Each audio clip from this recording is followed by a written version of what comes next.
অনেকে অজু ধরে রাখার জন্য জোর করে বায়ু বা পেশাব চেপে রাখে। শীতকালে এটা বেশি করা হয়। এটা কি বৈধ? ২ স্ত্রী নিয়ে এক ঘরে একই বিছানায় ঘুমানো যাবে কিনা? স্বামী-স্ত্রী পরস্পরের অবাঞ্ছিত লোম পরিষ্কার করে দিতে পারবে কিনা? অনেকে অজুর পর অজুর পানি মোছেন না। জিজ্ঞেস করলে বলে অজুর পানি বরকতময়, এর জন্য শরীরে শুকাচ্ছি। তাদেরই বক্তব্য কতটুকু সঠিক? গামছা গায়ে দিয়ে নামাজ পড়া যাবে কিনা? আমি অনেক চিকন। আমার স্বামী আ মোটা মেয়ে পছন্দ করে। আমি কি মোটা হওয়ার জন্য ওষুধ খেতে পারবো? 3 কোয়ার্টার প্যান্ট পরে নামাজ পড়া যাবে কিনা? নামাজ পড়ার সময় প্রায় দেখা যায় কত রাকাত পড়ছি ভুলে যাই। অনেক চেষ্টা করেও মনে করতে পারি না। তখন নিজের প্রতি খুব রাগ হয় এবং নিয়ত ছেড়ে দিয়ে আবার পুনরায় নামাজ শুরু করি। এক্ষেত্রে আসলে আমার করণীয় কি? ২ স্ত্রী নিয়ে এক ঘরে একই বিছানায় ঘুমানো যাবে কিনা? উম যদি কারো একাধিক স্ত্রী থাকে এবং তাদের সাথে একই সাথে তিনি শোন, যেহেতু শরিয়ার কোনো আ বিধান লঙ্ঘন হচ্ছে না এবং আ মানে এদের মধ্যে পারস্পরিক পর্দাও নাই, অতএব এটি জায়েজ আছে। বাট শারীরিক সম্পর্ক করলে সেক্ষেত্রে এখানে সতরের বিধান চলে আসবে। সেই কারণে সেটির ক্ষেত্রে অবশ্যই আপনাকে শরিয়ার বিধানের আলোকে আ আপনাকে করতে হবে এবং সেক্ষেত্রে আপনার যদি একে অন্যের সতর দেখেন এরকম কোনো পরিবেশ তৈরি হয় তাহলে সেটা অবশ্যই নাজায়েজ এবং গুনাহ হবে।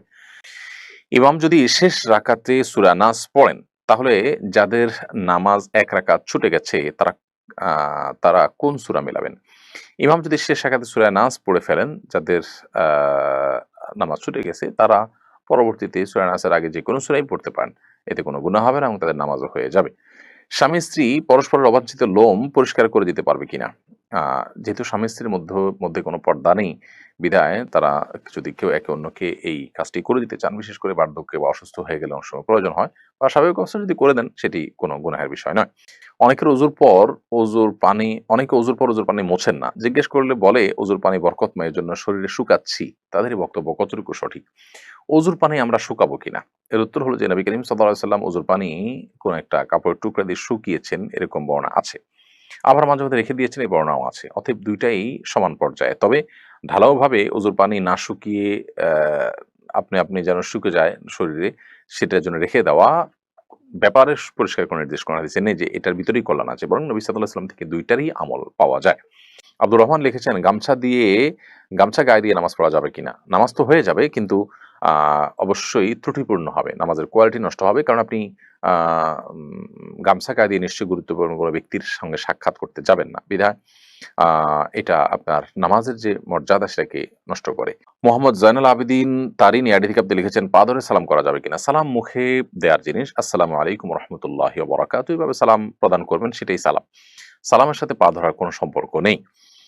আ কনিকা হোসাইন আপনি লিখেছেন, টয়লেটে অজুর ব্যবস্থা থাকলে অজুতে কিভাবে দোয়া পড়ব? টয়লেটে অজুর যদি ব্যবস্থা থাকে, তাহলে সেক্ষেত্রে অজুর দোয়া তো টয়লেটে পড়তে পারেন না। যেহেতু আল্লাহর নাম সেখানে আছে, এজন্য আপনি বাহিরে দোয়া পড়ে তারপর ভেতরে ঢুকে হাত দিয়ে অজু শুরু করে দিলেন। অর্থাৎ ঠিক টয়লেটের বাহির থেকে দোয়াটা পড়ে নিয়ে আপনি ভেতরে চলে গেলেন অথবা দোয়া মনে, মনে পড়লেন। এমডি ফারুক আপনি লিখেছেন ইউটিউব চ্যানেলে, আমি অনেক চিকন। আমার স্বামী আ মোটা মেয়ে পছন্দ করে। আমি কি মোটা হওয়ার জন্য ওষুধ খেতে পারবো? জি, পুরুষ আইডি থেকে সম্ভবত কোনো বোন আপনি প্রশ্ন করেছেন। আ মোটা তাজা হওয়ার জন্য কোনো ঔষধ গ্রহণ করলে সেটি যদি স্বাস্থ্যের জন্য ক্ষতিকর দিক থাকে, তাহলে ডেফিনিটলি সেটি গ্রহণ করা যাবে না। কারণ আ মানুষ নিজে নিজের স্বাস্থ্যকে ধ্বংসের দিকে ঠেলে দেওয়ার মতো কোনো কাজ করলে সেটি ইসলামের শরীয়তের দৃষ্টিকোণ থেকে জায়েজ হয় না, সেটা গুনাহের কাজ হয়। বিধায় এটি করা যাবে না। আবার সেই সাথে এও আমাদের মাথায় রাখতে হবে যে আ মোটা হওয়া এটা তো আসলে কোনো ভালো জিনিস না। তুলনামূলকভাবে একটু আ আপনার আ আ খুব বেশি চিকন হলে সেটা যাতে না হয় সেটা যদি চান কেউ, তাহলে সেক্ষেত্রে খাবার-দাবার খাদ্যাভ্যাস এগুলো একটু পরিবর্তন করলেই হয়তো পরিবর্তন হতে পারে। সেই পন্থাটা আপনি অ অবলম্বন করতে পারেন। আর যদি কোনো ওষুধে সাইড ইফেক্ট না থাকে, সাধারণত এই সমস্ত ওষুধে সাইড ইফেক্ট থাকেই থাকে।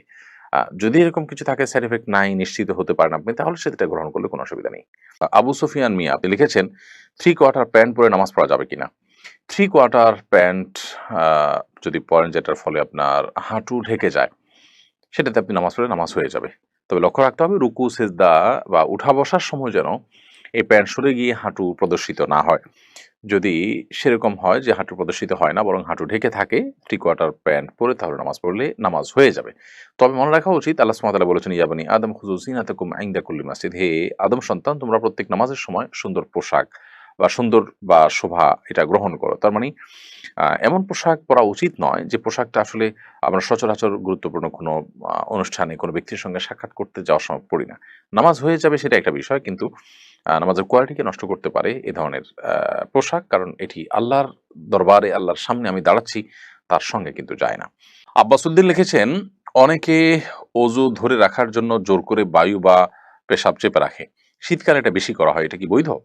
এটা গর্হিত কাজ। এটা করা উচিত না। আমরা অনেকেই শীতের সময় আ ঠান্ডা পানি দিয়ে অজু করতে হবে সেই ভয় থেকে আমরা অজু ধরে রাখার চেষ্টা করি। চাপাচাপি করি, অজু ধরে রাখার চেষ্টা করি। বায়ু আসছে সেটাকে আমরা আটকে রাখি, পেশাব আসছে না সেটাকে না করে আটকে রাখার চেষ্টা করি। এটা অবশ্যই ভুল কাজ। এবং এবাদতের যে আপনার আ কোয়ালিটি সেটাকে নষ্ট করে দেয় এভাবে যদি আমরা ইবাদত করি। কারণ আপনি পেশাবের বেগ, বায়ুর বেগ নিয়ে উম আ টয়লেটের বেগ নিয়ে যদি আপনি নামাজ পড়েন, তাহলে সেক্ষেত্রে সন্দেহাতীতভাবে সেই নামাজের ভিতরে পরিপূর্ণ মনোযোগ, পরিতৃপ্তি থাকবে না, খুশুখুদু থাকবে না। খুশুখুদু না থাকলে সে নামাজটা অনেকটা প্রাণহীন নামাজের মতো হয়ে যায়। এজন্য এটা করা উচিত নয়। নবী করিম সাল্লাল্লাহু আলাইহি ওয়াসাল্লাম বলেছেন, আলা আদুল্লুকুম আলা মা ইয়ামহুল্লাহু বিল খাতায়া ওয়া ইয়ারফা'ু বিহিদ দারাজাত। আমি কি তোমাদেরকে এমন কিছু আমলের কথা বলে দিব না যেগুলো তোমাদের গুনাহকে মাফ করে দেয় এবং তোমাদের মর্তবাকে বৃদ্ধি করে?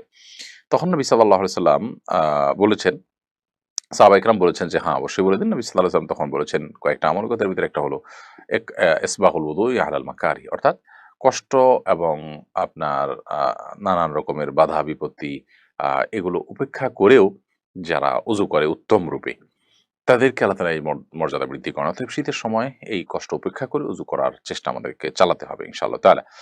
অনেকে আসরের ওযু দিয়ে এশা পর্যন্ত ধরে রাখার জন্য কসরত করেন, চাপাচাপি করেন। এটা করা উচিত না। আ হ্যাঁ, সামান্য বেগ আছে, এটার কারণে আপনার কোনো মনোযোগই নষ্ট হবে না বা এটার জন্য কোনো কষ্ট হবে না, সেটা ভিন্ন বিষয়। কিন্তু আ একটুও যদি বেগ থাকে সেটাতেও ওযু করে ফেলতে পারলে উত্তম হয়। কারণ আপনি ফ্রেশ মুড এ নামাজটা পড়তে পারবেন। এমনি রুবেল, আপনি আমাদের ইউটিউব চ্যানেলে প্রশ্ন করেছেন, নামাজ পড়ার সময় প্রায় দেখা যায় কত রাকাত পড়ছি ভুলে যাই। অনেক চেষ্টা করেও মনে করতে পারি না। তখন নিজের প্রতি খুব রাগ হয় এবং নিয়ত ছেড়ে দিয়ে আবার পুনরায় নামাজ শুরু করি। এক্ষেত্রে আসলে আমার করণীয় কি? নামাজ পড়ার সময় কত রাকাত পড়েছি এটা নিয়ে ভুলে যাওয়া, এটা আমাদের সমাজে এখন একটা ব্যাপক আ আপনার মানুষের মধ্যে এই সমস্যা দেখা যায়। এবং এই সমস্যার মূল কারণ হলো যে আমাদের মনোযোগ, মনোসংযোগ এখন আর আমরা কোথাও খুব বেশি সময় ধরে রাখতে পারি না। এটা বড় ধরনের একটা অবনতি আমাদের বলতে পারি। তো এর কারণে কোনো কাজে সফলতা পাওয়া অনেক কঠিন হয়। কারণ মনোসংযোগ ছাড়া কোনো কিছুতেই মানুষ অগ্রসর হতে পারে না। তো এই পর্যায়ে আপনি যদি নামাজের মধ্যে মনোযোগ ধরে রাখতে চান, তাহলে সেক্ষেত্রে নামাজে মনোযোগ ধরে রাখার উপায়গুলো আপনাকে অবলম্বন করতে হবে। আ মোবাইল ইত্যাদির ব্যস্ততা নামাজের অনেক আগে থেকে বন্ধ করে ফেলতে হবে। নামাজে পূর্ণ মনোযোগী হওয়ার চেষ্টা করতে হবে। প্রতিটা রুকুন খুব দীর্ঘ সময় নিয়ে করার চেষ্টা করতে হবে। কি পড়ছি, কি বলছি নামাজে সেগুলো বুঝে, বুঝে পড়ার চেষ্টা করতে হবে। এগুলা লক্ষ্য রাখতে হবে ইনশাআল্লাহ। এখন কত রাকাত পড়েছেন এটা নিয়ে যদি আপনি দ্বিধায় পড়ে যান, তাহলে সেক্ষেত্রে আ আপনি দেখবেন আপনার মনের প্রাবল্য কোন দিকে হয়। আ যদি আপনার মন কোনো একটাকে সায় দেয় যে আমার মনে হচ্ছে আ এইটা হওয়ার সম্ভাবনা অনেক বেশি। অর্থাৎ আ উম ধরা যাক ৩ এবং ৪ নিয়ে সন্দেহ হচ্ছে। তো ৪ হওয়ার সম্ভাবনাই বেশি। তাহলে আপনি ৪ কেই ধরে নিবেন এবং শেষে সিজদায় সাহু দিয়ে নিবেন। আর যদি আপনার মনে হয় ৩ হওয়ার সম্ভাবনা বেশি, তাহলে ৩ কে আপনি ধরে নিবেন, ধরে সিজদায় সাহু দিয়ে নিবেন।